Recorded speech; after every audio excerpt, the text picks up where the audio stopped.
But then that doesn't protect you because you can still get sued. Correct. Okay. All the time. Like, this is what people come to me Right. for. They're like, hey, I just did 2 years with this company. I've spent all this money. Right. And I'm still getting sued. Right. I'm like, okay, well, yeah, that's because they don't have any legal authority to stop anyone from suing you.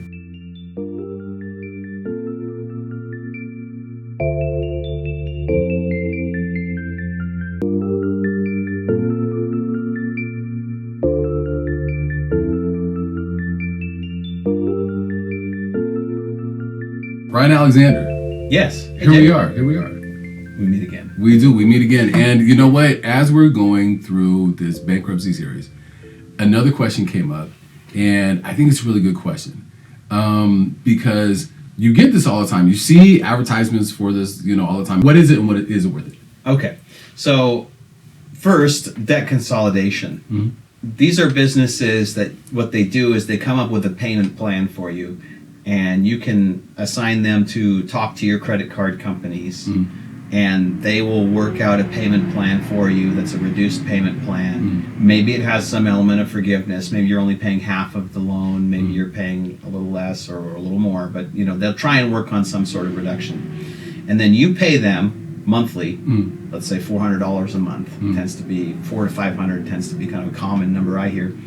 And then they take that money and pay it out to your creditors. The two big problems about it. One, it doesn't offer any protection at all from your creditors. There's zero actual protection that it does. Other than that, you've told your creditors, hey, nag this guy for a while. Right. But it doesn't. There's no court involvement that actually shields you, that they can't sue you. So what ends up happening is a lot of people started debt consolidation with the best of intentions. Right. And in a year and a half into the program, they're getting sued by one or more of the credit cards. Why? Because the debt consolidation company won't pay all of the credit cards at once. They'll usually focus on one at a time, or they trickle the payments out. Right.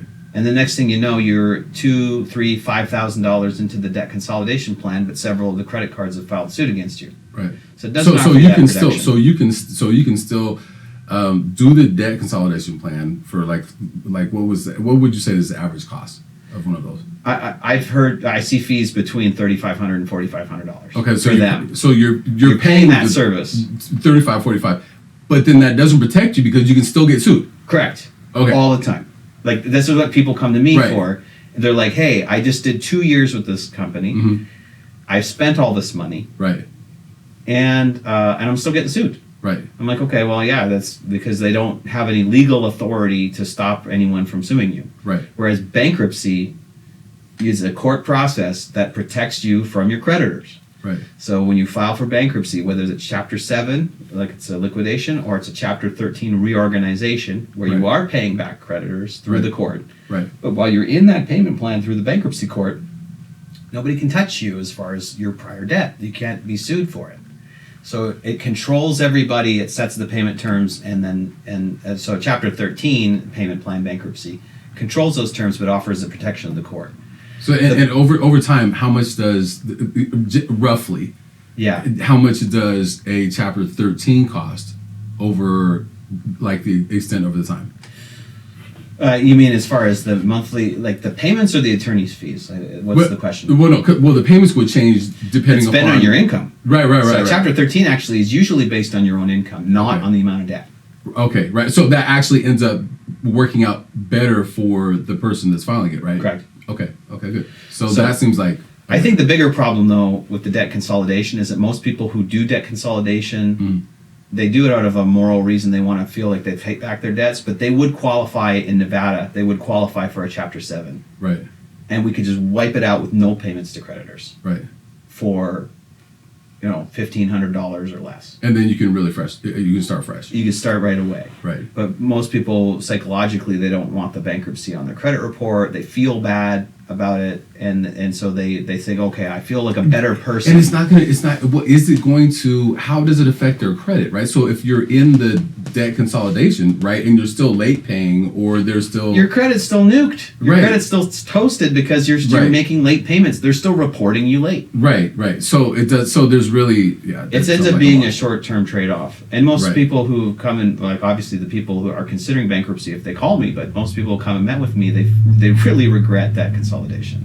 Right. Okay. As far as so, yes. credit repair. Right. Credit repair, I try and explain that the credit repair, look, it's a service they offer, but what are they doing? They're creating accounts in your name under the three bureaus. There's three main bureaus: Experian, Equifax, and TransUnion. And they make your account on there if you don't have one already, and then they file online disputes on the accounts. They just go and dispute Right.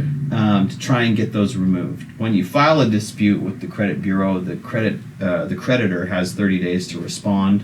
So they send a message out, hey, you got to back up, what's this account? And then the creditor will respond or won't. If they don't, it can get taken off. Now, if it gets taken off, the creditor could always fix it later. I mean, the credit report's not a permanent thing, right? Right. They could catch a mistake and change it. Right.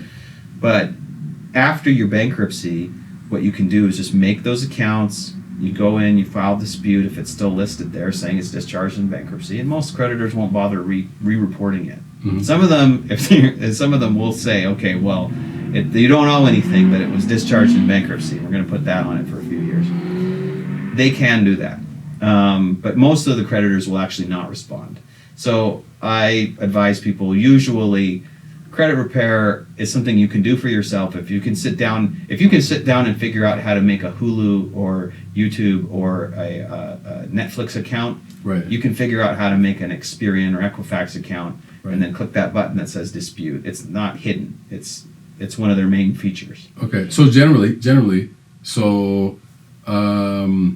credit repair, worth it or not? It's something I say no. Okay. For the fees that they charge, it's something that you can do for yourself. Okay, and same with the debt consolidation. Generally speaking, is the fee worth it for the experience and everything that you get? Worth it or not? My opinion personally of debt consolidation is that for almost all people, Nevada residents, Right. it's not the optimal choice. It's not a good choice. You can do the same thing with the bankruptcy court protection and a quicker discharge in bankruptcy at a third of the cost, Okay. the third of the fee, Right. without having to pay the creditors. There are other states out there, in the Midwest particularly. Those Midwest states have very low bankruptcy exemptions. So if you have too much equity in your house, you're stuck. Right. You can't do Chapter 7 as easily. But even then, I would say consider Chapter 13, because it gives you that bankruptcy court protection, and it controls the creditors from suing you, and you don't have to lose your stuff.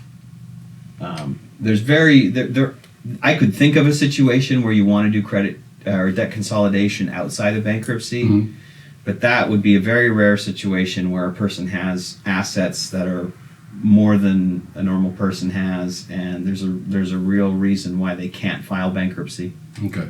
that they're stuck doing debt consolidation. But honestly, I've worked with those businesses. I worked with a business that did it, and I'm just not a fan of it. I think that the better solution for Nevadans is to consider bankruptcy. Okay. And then if, let's say you're in Ohio or Iowa, now what?